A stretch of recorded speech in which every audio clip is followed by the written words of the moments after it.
حدیث نمبر 187۔ حضرت صفوان بن محرز فرماتے ہیں کہ حضرت جندب بن عبداللہ بجلی رضی اللہ تعالیٰ عنہ نے حضرت زبیر رضی اللہ تعالیٰ عنہ کے زمانہ فتنہ میں عص بن سلامہ کو پیغام بھیجا کہ میرے لیے اپنے بھائیوں کی ایک جماعت اکٹھی کرو تاکہ میں ان سے بات چیت کروں۔ انہوں نے ان کو پیغام بھیجا۔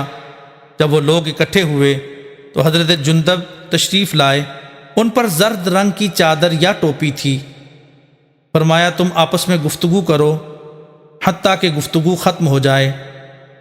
پس جب گفتگو ختم ہوئی تو انہوں نے اپنے سر سے ٹوپی اتاری اور فرمایا میں تمہارے پاس آیا ہوں اور چاہتا ہوں کہ تمہیں تمہارے نبی صلی اللہ علیہ وسلم کی طرف سے خبر دوں کہ حضور صلی اللہ علیہ وسلم نے مسلمانوں کا ایک لشکر مشرکین کی ایک قوم کی طرف بھیجا اور ان کا باہم مقابلہ ہوا۔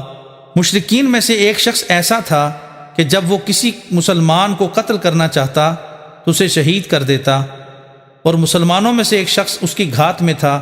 راوی فرماتے ہیں ہم گفتگو کرتے تھے کہ وہ حضرت اسامہ بن زید تھے۔ جب انہوں نے اس کی طرف تلوار اٹھائی تو اس نے کلمہ پڑھا، لیکن آپ نے اس کو قتل کر دیا۔ جب خوشخبری سنانے والا حضور صلی اللہ علیہ وسلم کی خدمت میں حاضر ہوا اور اس نے جنگ کی خبر دی، حتیٰ کہ اس شخص والا واقعہ بھی سنایا کہ اس نے کہا کیا نبی اکرم صلی اللہ علیہ وسلم نے حضرت اسامہ رضی اللہ تعالیٰ عنہ کو بلایا اور فرمایا تم نے اسے کیوں قتل کیا؟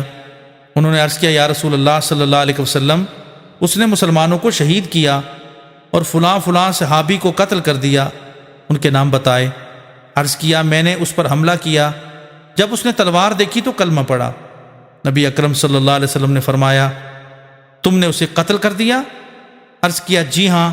آپ نے فرمایا جب قیامت کے دن وہ کلمہ طیبہ کے ساتھ آئے گا تو تم کیا کرو گے؟ انہوں نے عرض کیا یا رسول اللہ صلی اللہ علیہ وسلم میرے لیے بخشش کی دعا کیجئے۔ آپ نے فرمایا جب قیامت کے دن وہ کلمے کے ساتھ آئے گا تو تم اسے کلمے کا کیا جواب دو گے؟ فرماتے ہیں حضور صلی اللہ علیہ وسلم بار بار یہی بات دہراتے رہے کہ قیامت کے دن کلمے کا کیا جواب دو گے؟